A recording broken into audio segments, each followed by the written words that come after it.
You as a human being. You don't know this because you don't know what that human being is. Why? Because it's the most common thing in your experience. I mean, all through your experience of being a person, you have always related with human beings. It's more common than anything else in your reality. And so it fades into a blind spot that is associated with the kind of blind spots associated with commonalities. And yet that central blind spot is the most important, and I'm not saying it as a part of some type of conjecture or speculation. Humanity is the rarest thing. That's it. It's just the quality of what it is. So how does the rarest thing go into the dimmest view? It's a good question. And when you begin to answer that question, you begin to understand bit by bit what is going on. Because you see, unlike every other aspect of awareness that has come before, there is something very special about this type of awareness. Because you're not really learning physics or chemistry or biology or even astrology. No.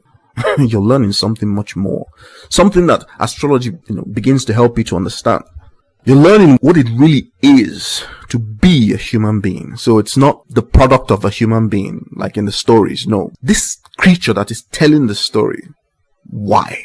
What does it really mean for a human being to exist in this universe? What is the condition of that existence? Now, you would want to get philosophical and all that, which is some of the things that Sagittarius does. But it's not really about a Sagittarian question, because the Sagittarian experience is just the assessment you make over a long period. It's an assessment of risk. But Aquarius is not like that. Aquarius is what comes after success. So Aquarius comes when you're already somebody in that sense. Because Aquarius is the ability to move society, to imprint upon it some type of idealism that is always connected with the advancement of a human being. So first of all, it is very dependent on the story you are telling yourself about a human being.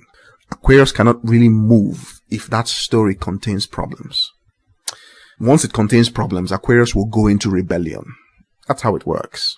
And the rebellion will start deep in the person. So if, for instance, you are someone who's in significant points in Aquarius or Aquarius rising or something like that, this will naturally arise inside you. There is an expectation value always. The way that it forms is, tied to the rest of everything going on in your natal chart. But this expectation value, especially when it is rising, that's what you're going to carry with you. It's how you are going to define yourself.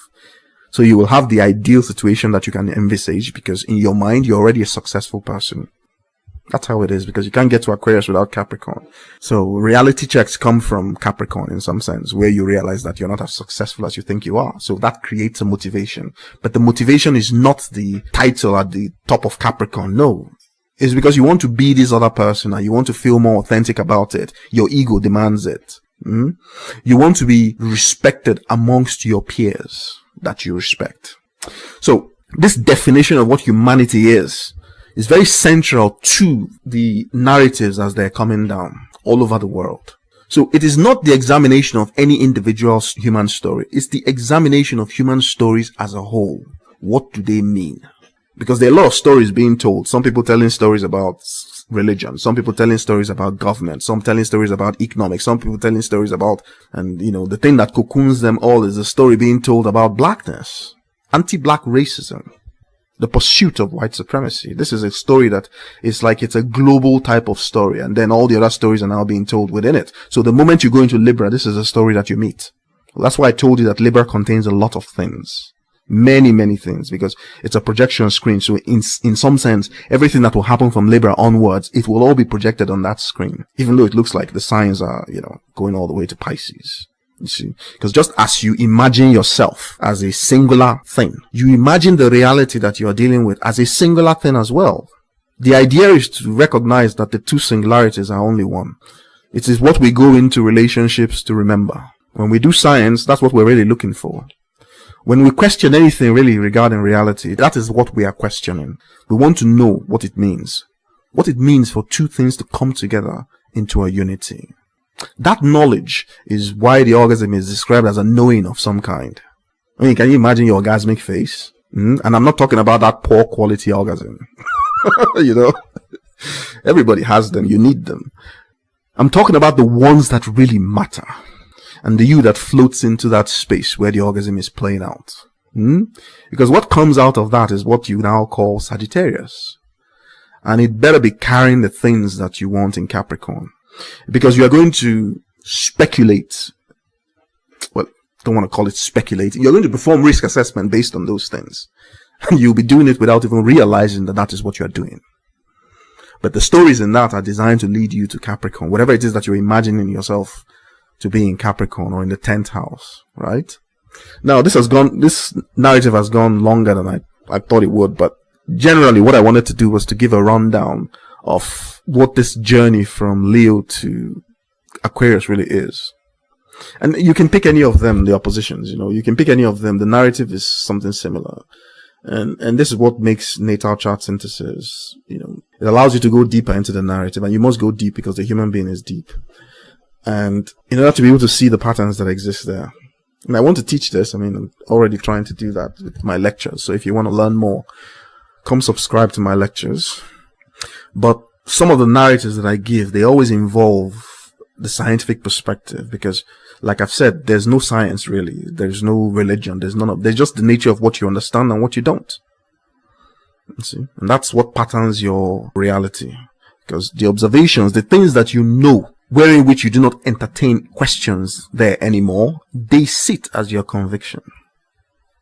And convictions create realities. So if you want to understand how your convictions are sitting and what the challenge is or what the boost is for sitting convictions, then you need to have a natal chart synthesis. Okay?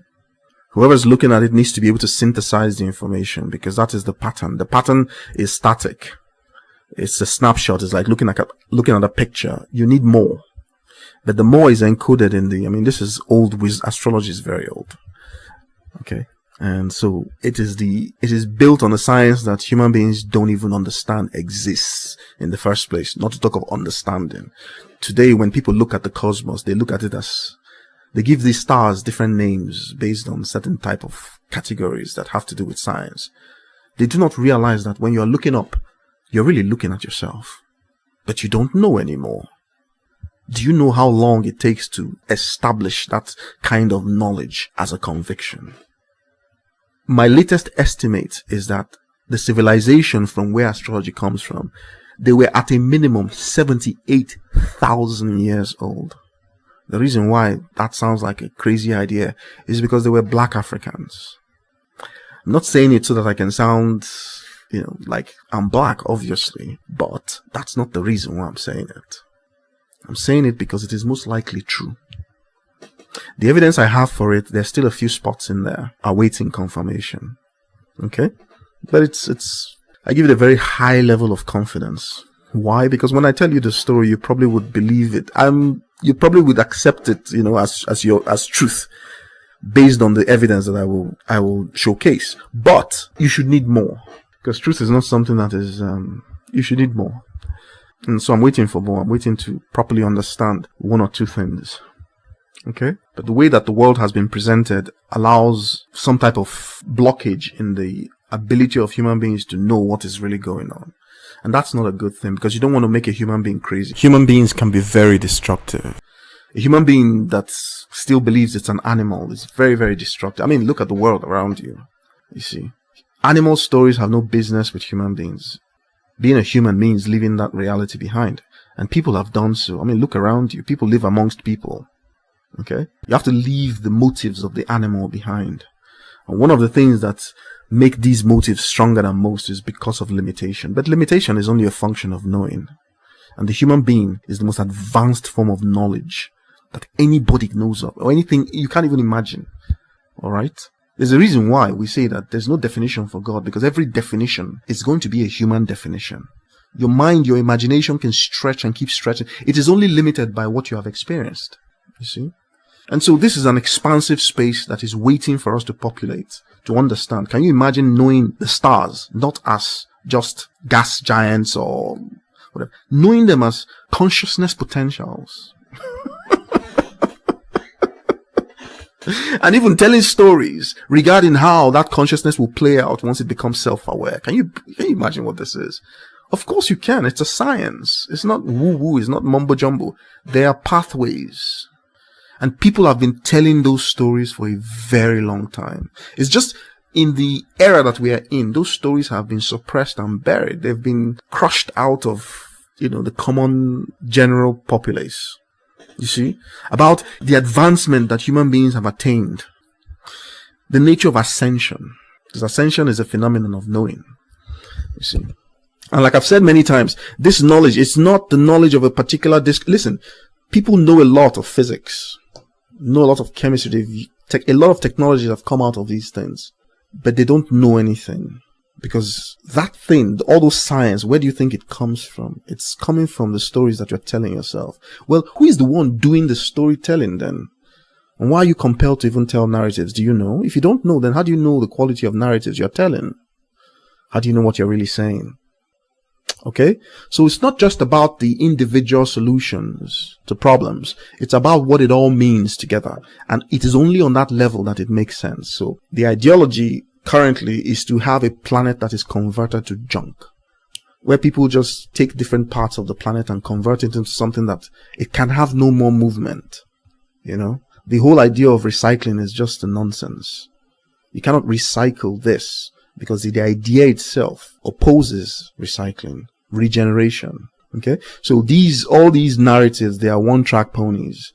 They will run into exhaustion, and that is it. They just die there. Because it's unsustainable. Are you going to kill yourself with your narratives? It doesn't make any sense, because sustainability now is defined as something attached to industry. You have to build sustainable industries. Well, the truth is that if you understood the true nature of that sustainability, you wouldn't be building that industry that way at all. When you arrived here, did you meet industries? Yet the air is clean and fresh, just perfect for you to breathe. You drink the water. It's exactly what you need to slake your thirst. Where are the industries? Well, what you call industries, they are systems, they are support systems, and they're all integrated into oneness. There's no aspect of them that is separate. It's a complex system. It's displaying organized complexity. A very high level of intelligence that is stupendous. If it weren't so stupendous, you wouldn't exist. That's really what it is. It's an advancement of knowing on a level that you can't even comprehend. And then how can you be converting different aspects? And you know what that organized complexity is? If you've looked at my website or my papers or whatever it is, right? You see all these sixes and you wonder, what's it about all these sixes? Because after all, your Christianity tells you that sixes are the marks of the beast. Okay. You can believe whatever you want. That is your business. You see those sixes? They allow things to flow in some sense. And I've demonstrated how they make the distribution of prime numbers flow. And what you're looking at is the flow that is true. It does not matter what you think. It does not matter how you feel. And I told you, I said, there's only one story. The reason why you don't know is because you don't know. And you experience this ignorance to different qualities as a sense, like a gift, in terms of you can tell different types of stories. You can imagine different types of things and enjoy them. But ultimately, you realize that there's only one story because you die. You got to know the nature of the one story so that you stop dying. That's it. Okay? Converting different aspects of the planet to junk that don't have any more movement in them. The organized complexity of Earth allows the Earth to recycle and rechange itself, transforming itself to itself, even when it transforms through you. People like to imagine that they are separate from this planet because they're destroying it. That's not true. It is not humanity that is destroying this planet. It's a particular virulent, ignorant ideology that converts a human being into a beast. That is, knowing no better than a beast. Don't know anything. And those that know, you begin to hunt them and persecute them. What kind of reality is that? I mean, are you trying to say that the odds that are already stacked against you are not enough? You need more. So, because of this type of thing, that's a kind of ideology is tearing down the entire world, destroying it, reducing the organized complexity, breaking all the connections of the flows, and then celebrating this as a type of superior intelligence. I mean, if you don't know what is going on, then you don't see what it really is for what it really is. It is horrendous. Horrific. There is nothing more stupid, more foolish and ignorant, really. Okay? And that tells you, it basically just shows you why. Because the only thing powerful enough to create that type of reaction is coming from the core. That's it. Scorpio. Pluto.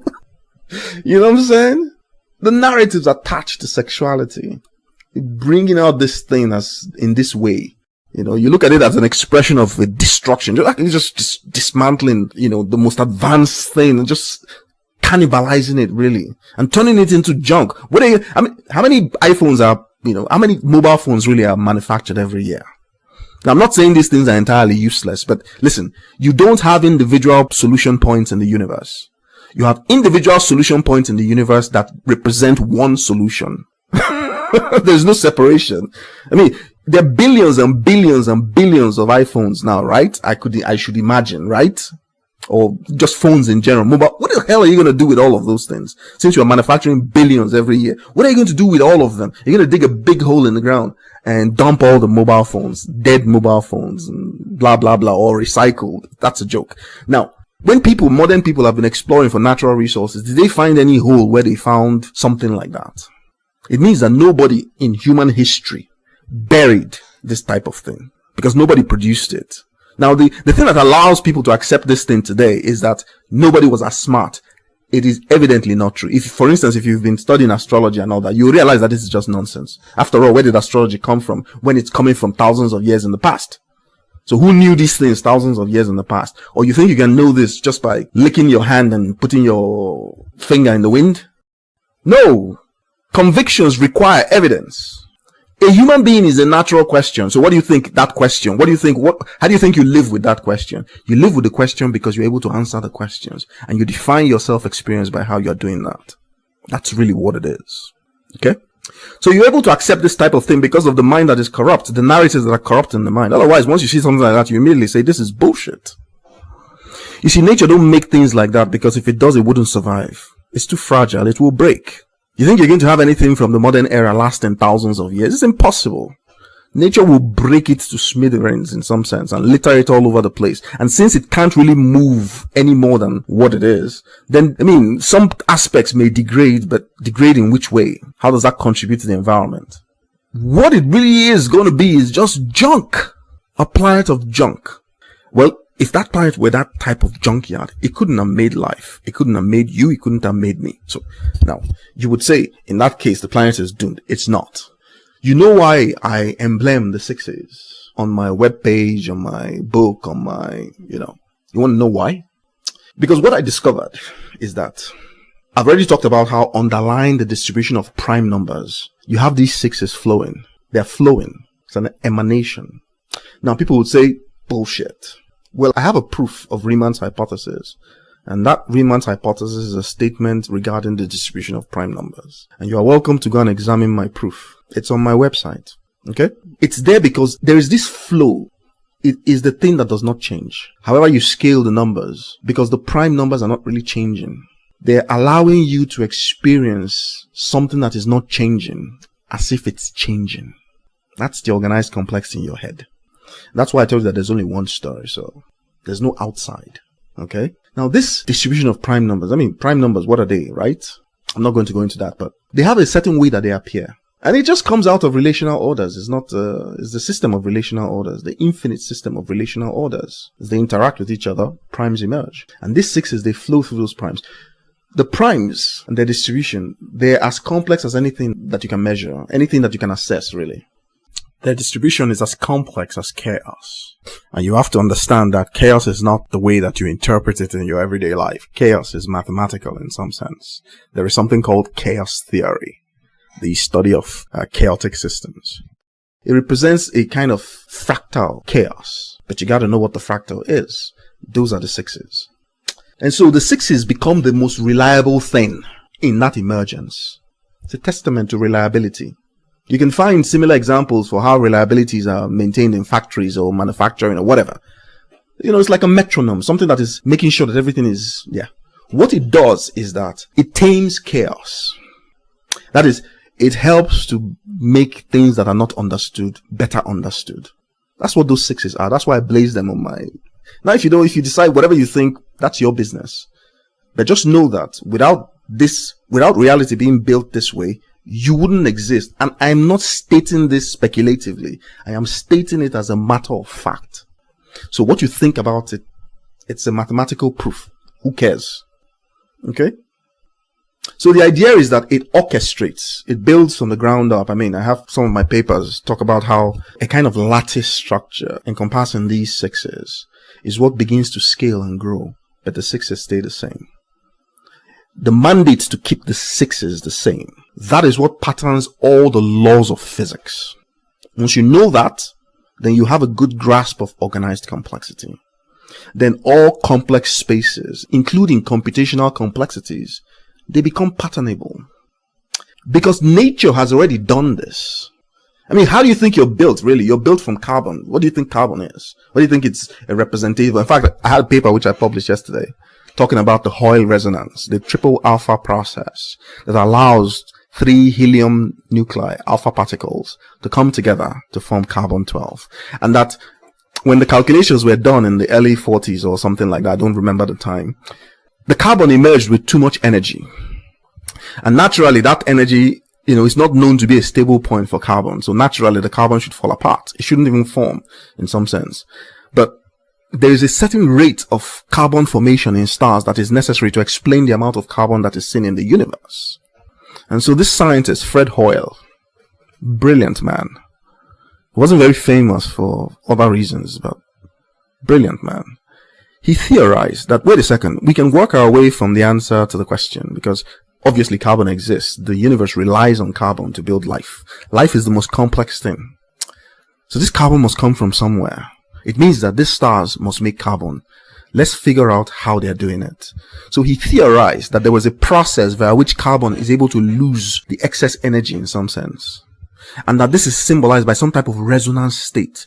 And the resonance state, the way that it is, it actually allows this star's rate of carbon production to be efficient. And so basically what I am saying is that I am saying this is why it exists. It's because carbon is the material organization meant to represent that 6. And the 6s don't change. Because they don't change, it means that they're connected to each other. That's what it means. The way that they connect to each other, that's the reason why carbon is able to form the type of bonds it does with itself. Because you can form it in different ways that can match organized complexity. You can organize noise, chaos. You can drop it down into structure that is controllable, sustainable, predictable. Otherwise, you wouldn't exist. Otherwise, life wouldn't exist. So until now, people didn't know the real reason why you have that state. What is this resonance condition? This Hoyle resonance? And people begin to theorize that, look, it's coming from different parts of quantum mechanics. Well, excuse me, what is quantum mechanics? Quantum mechanics is knowing mechanics. When you begin to talk about quantum systems, you're talking about systems of knowledge. And it's not knowledge as it exists outside of yourself. It is the knowingness of a human being. That's why quantum mechanics, it's all about probabilities. Well, who is having the probability? Who is seeing the probability? Because you can imagine that the probability exists in nature. You can imagine it. But if you can't prove it, then what is the point of that imagination? Okay? Because from where nature is sitting, there is no probability. What do you mean probability? What would that even mean? Is it that there are aspects of itself that it doesn't know? What it means is that there are aspects of the knowledge space that you don't know how it works. You see the probability as some type of chance, and for all intents and purposes, from the framework that you are using, it looks like chance, meaning that if you take a stochastic ensemble and you analyze it for randomness, the statistical test will come back telling you that this is a random ensemble. You have many different types of random ensembles that are used to probe different types of dynamical systems in quantum physics. Okay? But there's no such thing. Where would it come from? So, because the 6s are able to pattern the distribution of prime numbers in a way that doesn't really change, then it is more efficient for everything to use that system because everything is falling into it. That's what you call blackness. But most people don't know. It's an organizing principle. By the time a human being emerges and the sun confirms that human being's emergence, it will darken you. If it didn't darken you, you wouldn't survive under it. Like I told you, nature builds things that don't break. When they break, it's almost like everything comes to a meeting and say, wait a second, what's going on here? It means that there's something that is happening that is not supposed to be happening. Well, they're going to have to fix it. And do you know what it uses to fix it? Guess. No, just take a guess. Come on. You can do it. It's the same blackness. Because the structure of it is organized complexity. And as a result of that, there is no chaos. There is no complexity that is too much for it. In fact, in my podcast on NVIDIA, what I said is that when nature begins to deploy sophisticated forms of computational complexity, where the solutions are beginning to become quite crazy, it needs to be able to control the dynamic, otherwise it's lost. And when a biological dynamic is lost, what you see is cancer.